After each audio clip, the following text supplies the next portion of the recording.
दोस्तों, ये कहा जाता है कि दूसरों के साथ बराबरी करने से लोगों को अपना आत्मसम्मान बनाए रखने या उसे बढ़ाने में मदद मिलती है।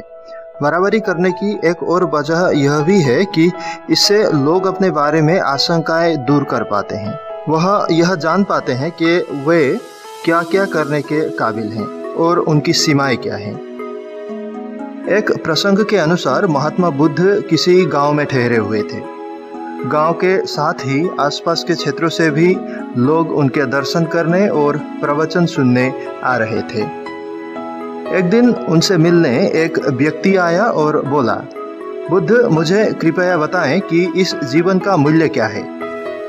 बुद्ध ने उस आदमी को एक पत्थर दिया और कहा, पहले इस पत्थर की कीमत मालूम करके आओ, फिर मैं तुम्हारे सभी प्रश्नों के उत्तर देता हूँ। पर ध्यान रहे, इस पत्थर को बेचना नहीं। वह व्यक्ति पत्थर लेकर बाजार चला गया। वहां एक संतरे वाले के पास गया और बोला, इस पत्थर को देखो और इसकी कीमत बताओ। संतरे वाले ने उस पत्थर को देखा। वह पत्थर चमक रहा था। उसने कहा कि यह पत्थर मेरे काम की नहीं है, फिर भी मैं इसके बदले तुम्हें 12 संतरे दे सकता हूँ। इसके बाद वह व्यक्ति एक सब्जी वाले के पास गया। पत्थर देखकर सब्जी वाले ने कहा कि एक बोरी आलू ले लो और ये पत्थर मुझे दे दो। इसके बाद वह व्यक्ति पत्थर लेकर एक सुनार के पास गया और उसे पत्थर दिखाया। सुनार ने पत्थर देखा और कहा, इस पत्थर के बदले मैं तुम्हें 1000 स्वर्ण मुद्राएं दे सकता हूँ। उस व्यक्ति ने पत्थर बेचने से मना कर दिया तो सुनार बोला कि मैं तुम्हें 2000 स्वर्ण मुद्राएं दे सकता हूँ। इसके बाद भी व्यक्ति पत्थर बेचने के लिए राजी नहीं हुआ तो सुनार ने कहा, तुम इसकी जो भी कीमत मांगोगे मैं दे सकता हूँ।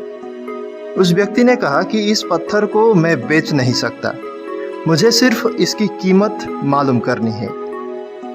सुनार के बाद वह व्यक्ति एक जोहरी के पास गया और पत्थर दिखाया। जोहरी ने जब उस पत्थर को देखा तो वह बोला, ये तो अनमोल रत्न है। वह व्यक्ति हैरान हुआ। इसके बाद वह बुद्ध के पास लौट आया। उन्हें सारी बात बता दी और पूछा कि अब बताएं कि जीवन का मूल्य क्या है।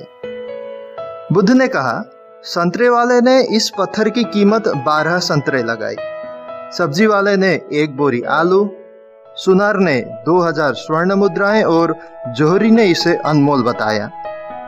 यही बात हमारे जीवन पर भी लागू होती है। हर व्यक्ति एक हीरा है, लेकिन दूसरे लोग हमारी कीमत उनके सामर्थ्य और उनकी जानकारी के अनुसार लगाते हैं। हमें हमारी योग्यता की तुलना किसी से भी नहीं करनी चाहिए। योग्यता की कीमत हमें स्वयं लगानी चाहिए, क्योंकि कोई दूसरा व्यक्ति उसका सही कीमत नहीं लगा पाएगा। अगर कोई हमारी योग्यता की कीमत लगाए तो उसके सामर्थ्य के अनुसार ही लगाएगा। इसीलिए कभी भी खुद को दूसरों से कम नहीं समझना चाहिए। दूसरों से खुद की बराबरी करने पर हमारे अंदर तरह तरह की भावनाएं पैदा होती है। हमें कभी संतोष होता है तो कभी मायूसी। कभी हम दूसरों की तारीफ करने लगते हैं और उन्हीं के जैसे बनने की चाहत रखते हैं, या कभी कभी हम अपने अंदर नफरत पालने लगते हैं। इनमें से कुछ भावनाएं हमें नुकसान भी पहुंचाती है। दोस्तों, यदि आपको जीवन में कुछ बड़ा करना है या नाम कमाना है तो सबसे पहले अपनी सही कीमत जानिए और आप खुद से संतुष्ट रहें। अपनी तुलना किसी से भी न करें और अपना जीवन आनंद के साथ व्यतीत करें।